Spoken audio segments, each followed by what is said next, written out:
It's 11 o'clock at night. The laptop is closed. The house is quiet. Everybody else went to bed an hour ago, and you are still in a meeting nobody else attended. You already answered that email.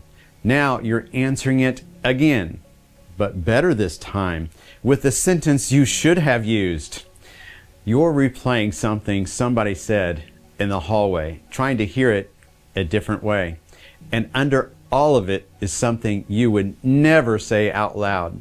If I stop thinking about this, I'll miss something. And if I miss it, that's on me. So I'm not going to tell you to relax. I don't think you're bad at relaxing. We're not bad at relaxing. I think nobody ever gave you a handoff your mind trusts. So today we're going to do three things. We give the work a place to wait. We give tomorrow a first move. And we give this day an ending.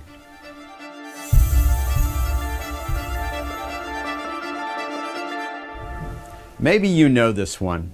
Someone you love is telling you about their day. Halfway through, they stop and they say, "Did you hear me?" And you say, "I'm sorry, what?"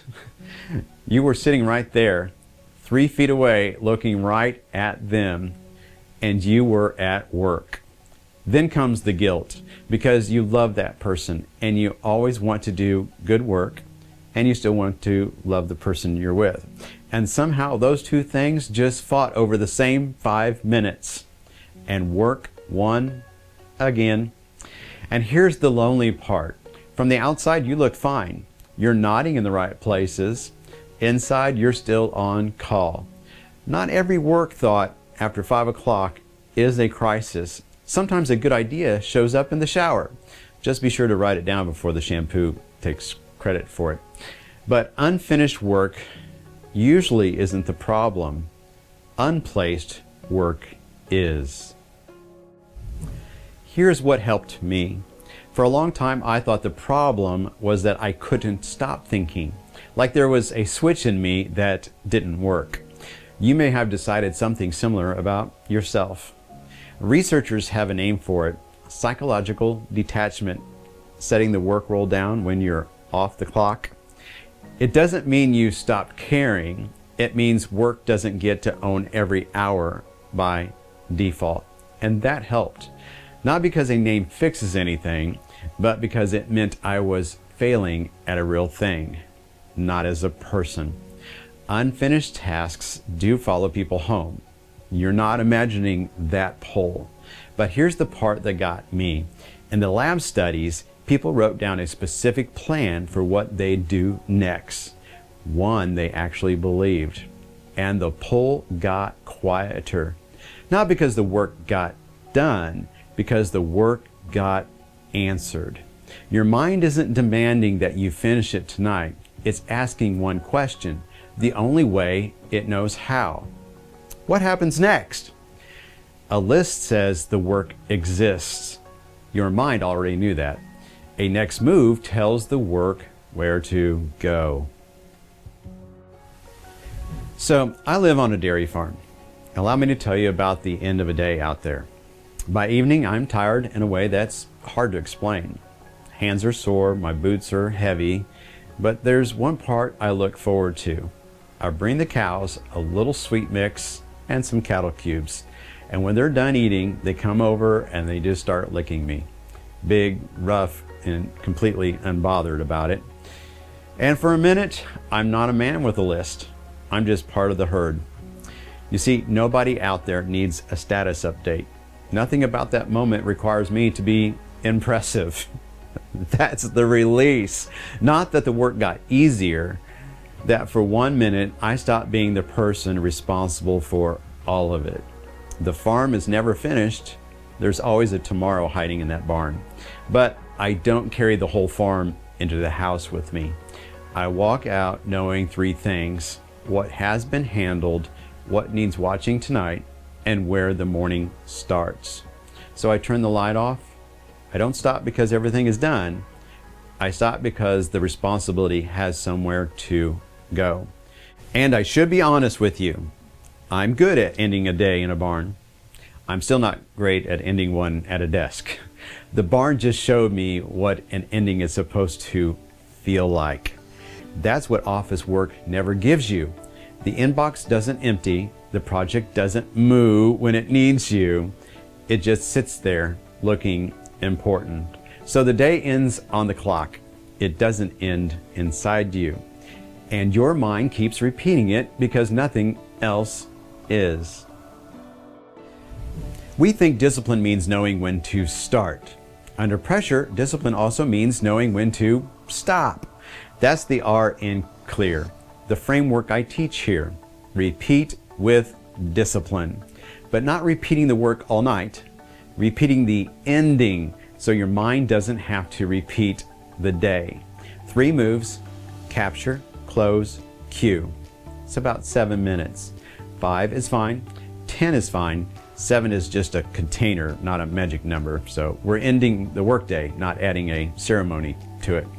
Let me walk you through a real day, a bad one. It's 5:43 p.m. on an ordinary Tuesday. The proposal needs one number from finance, 2 emails unanswered, and your manager said something today in a tone that landed sharp. You've been carrying that around since 2 o'clock, by the way. You're supposed to leave in 7 minutes. You want to go home. You don't have 2 minutes. I know, stay with me. This is the exact moment a responsible person says, "I'll just finish everything." That's how 5:43 p.m. now becomes 7:12 at night. So here's what you do instead. 1 page, one place you actually trust. 2 minutes, write down what's circling. The proposal, missing the margin number. The client email, answer it after the number comes in. The meeting, find out whether the draft needs to change. And this one, I'm afraid I'll forget what the client actually asked for. Don't solve them. The second you start solving, 2 minutes becomes a second shift. And if the conversation is what keeps replaying, write the conversation down. Now at first it'll feel strange. Your page has to hold the things that feel unfinished, not just the tasks. But a worry is not a task. Write down the part you can actually do something about. 3 minutes, 2 questions. What happens next, and when do I come back to it? Proposal, 8:30 a.m. tomorrow morning. Ask finance for the number. The meeting, after the morning huddle, 1 clean question. Was there something in today's draft you want me to adjust? Now you pick the first physical move, not work on the proposal. That's not a move, that's a mood. Open the proposal, go to the page 4, mark the missing number, send the request. That is where tomorrow starts. It feels too small. It's supposed to. You're not planning tomorrow. You're leaving yourself a place to start. And some things on that page have no move tonight. That's fine. Write that down too. Nothing I can do about this tonight. That's not you pretending it doesn't matter. That's you refusing to spend the next 12 hours rehearsing a conversation that hasn't happened yet. Now, how many times has that happened in your life? Now, read the page once, all the way through. Everything on it has a place now. Say it out loud. Nothing on this page requires another decision tonight. The work is unfinished, but the handoff is now complete. Last 2 minutes, and these are physical because you need to see the day end, not just decide it's over. Close the page. Put it where you'll open it tomorrow. Close the apps, turn off the lamp, or walk out of the room, or if your office is the kitchen table, clear the table. Then say it out loud, under your breath, if it feels better that way, because sometimes talking out loud is kind of awkward to some people. On our Tuesday, it sounds like this. Today is closed. Tomorrow starts with page 4. It feels ridiculous the first few times, then it stops feeling ridiculous. And you give your attention somewhere to go. For me, it's dinner. It's my family, or it's back out in the pasture with the cows where nobody needs anything from me besides sweet mix and cattle cubes, or sometimes a bale of hay. The sentence isn't magic. It just draws a line you can actually see. And you won't feel finished. That's not what it's for. You're marking where the day stops. And the thought will come back around 9:20 at night, probably. So don't wrestle it to the floor. Just say, it's captured, Tomorrow already has a first move. Then go back to whatever is actually happening at 9:20. Okay, now the honest part, because some of you have been waiting patiently for me to say it. A closing routine can shut your notebook. It cannot stop a manager who texts you at 10:30 at night and wants an answer 2 minutes later at 10:32.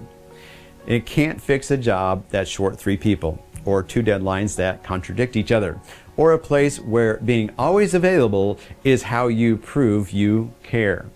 Sometimes your page tells you something else entirely. It tells you this workload has no reasonable stopping point.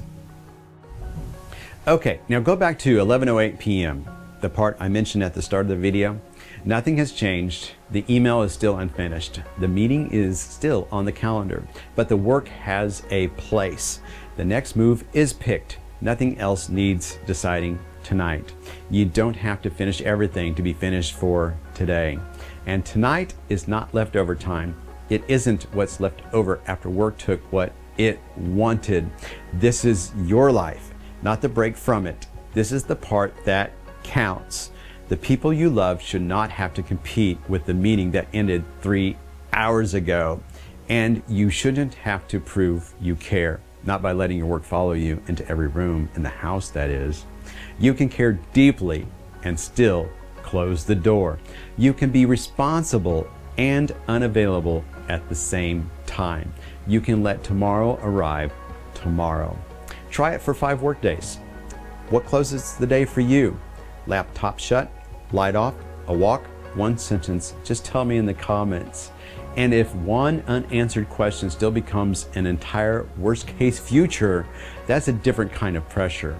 And that's where we're gonna go next. So for tonight, give the evening back to the life your work is supposed to be for. The work is unfinished. The handoff is complete. Let tonight belong to tonight.